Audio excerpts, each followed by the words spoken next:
Praise the lord. దేవుడు మనల్ని ప్రేమించి మనకు మరొక దినాన్ని అనుగ్రహిస్తూ వచ్చారు. అందును బట్టి దేవునికి స్తోత్రం. ఈ ఉదయకాలము దేవుని వాగ్దానం. మొదటి దినవృత్తాంతాల గ్రంథము 14వ అధ్యాయము 15వ వచనం. దేవుడు నీకు ముందుగా బయలు వెళ్ళి ఉన్నాడు. సో దేవుడు మనల్ని ప్రేమించి దినమంతటి కొరకై ఈ ప్రశస్తమైన వాగ్దానాన్ని మనకు అనుగ్రహిస్తూ వచ్చారు. దేవుడు నీకు ముందుగా బయలు వెళ్ళి ఉన్నాడు. ఉదయకాలం దేవుడు మనకు ముందుగా బయలు వెళ్ళి ఉన్నాడని వాగ్దానం చేస్తూ వచ్చారనమాట. మనం కొన్నిసార్లు అనుకుంటూ ఉంటాం, మనం ఏదైనా పనులు చేయవలసి వచ్చినప్పుడు సో దేవుని యొక్క సహాయము, దేవుని యొక్క తోడు, సో దేవుడు మాట ఇస్తే ఖచ్చితంగా ఆయన నెరవేరుస్తాడు.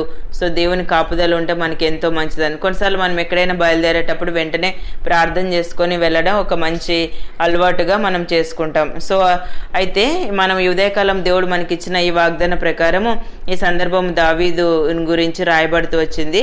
మనం దావీదు మహారాజుని గురించి ఆలోచించినట్లయితే ఈ 14వ అధ్యాయంలో 2 విషయాలు రాయబడుతూ వచ్చాయి. అంటే ఏదైనా తన పని చేపడుతూ వచ్చినప్పుడు అక్కడ దేవుని యొద్ద విచారణ చేసినట్లుగా మనం దేవుని యొక్క వాక్యంలో చదవగలం అనమాట. ఫిలిష్తీయుల మీదకి నేను పోయినడలా నీవు వారు నా చేతికి అప్పగించుదువా అని దావీదు దేవుని యొద్ద విచారణ చేయగా. సో దేవుడు మాట్లాడిన మాటలు కూడా అక్కడ రాయబడుతూ వచ్చాయి. దేవుడు పొమ్ము నేను వారిని చేతికి అప్పగించదనని సెలవిచ్చాను. మళ్ళా సెకండ్ టైం కూడా మనము 14వ వచనంలో చదివినట్లయితే దావీదు తిరిగి దేవుని యొద్ద విచారణ చేశాను. అంటే ప్రతి విషయంలో కూడా తాను వెళ్తున్న ఆ పరిస్థితుల్లో ప్రభు నేను ఈ విధంగా చేయడం మంచిదా, ఈ విధంగా వెళ్ళవచ్చా అని చెప్పేసి ప్రతిదీ కూడా దేవుని యొద్ద విచారించి ముందుకు వెళ్ళినట్లుగా మనం దేవుని యొక్క వాక్యంలో చదవగలం. తద్వారా దేవుడిచ్చిన ఆ సలహాల మేరకు దావీదు వెళ్తూ వచ్చాడు. తద్వారా దేవుడు తన జీవితంలో అనుగ్రహించిన విజయం ఎలాంటిదో మనం దేవుని యొక్క వాక్యంలో చదవగలం. దేవుడు నీకు ముందుగా బయలు వెళ్ళి ఉన్నాడని తెలుసుకోనమని అక్కడ ఒక సూచక క్రియ జరుగుతూ వచ్చింది. వాళ్ళు అంటే ఆ చప్పుడు వినబడినప్పుడు ఫిలిష్తీయుల దండును హతం చేయుటకై దేవుడు నీకు ముందుగా బయలు వెళ్ళి ఉన్నాడని తెలుసుకోనమని సెలవిచ్చాను. దేవుడు తనకు సెలవిచ్చిన ప్రకారం దావీదు చేయగా ఇశ్రాయేలీలు ఫిలిష్తీయుల సైన్యమును గిబియోన్ మొదలుకొని గేజెరు వరకు తరుముతూ వచ్చారనమాట.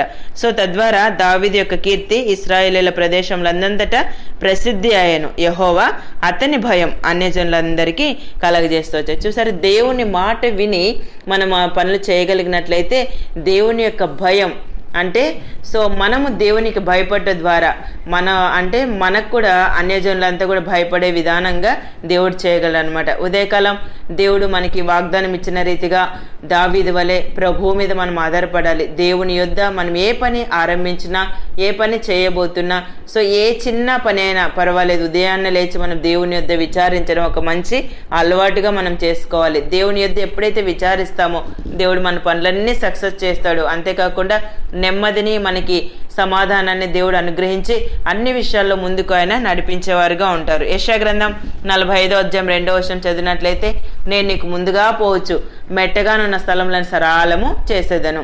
దేవుడు ఉదయకాలం మెట్టగానున్న స్థలాలు కూడా సరాలం చేస్తానన్నాడు. ఇత్తడి తలుపులను పగలగొడతానన్నాడు, ఇనుప గడియలను విడగొట్టేదనన్న అధ్యాయంలో రాయబడుతూ వచ్చిందనమాట. మనము అంటే మన దేవుడిని మనం గురిగా కలిగి ఉంటూ వచ్చినప్పుడు మన ప్రతి పరిస్థితిలో దేవుడే మనకంటే ముందుగా బయలు వెళ్తాడు, మనకంటే దేవుడే ముందుగా పోతాడు అనమాట. ద్వితీయోపదేశకాండం 31వ అధ్యాయం 8వ వచనం చదివితే నీ ముందర నడిచేవాడు యెహోవా, ఆయన నీకు తోడయుండును, ఆయన నిన్ను విడువడు, నిన్ను ఎడబాయుడు, భయపడుకుము, విస్మయం అందుకు మన ఇశ్రాయేలీలందరి ఎదుట అతనితో చెప్పాను. చూసారా, మనం దేవుని యొక్క ఆజ్ఞలు అనుసరిస్తూ వచ్చినప్పుడు, దేవుని మనం ఫాలో అవుతూ వచ్చినప్పుడు అన్ని విషయాల్లో కూడా దేవుడు మనకు ముందర నడుస్తూ మనకు తోడై ఉంటాడు, మనల్ని విడిచిపెట్టాడు, ఎడబాయడు.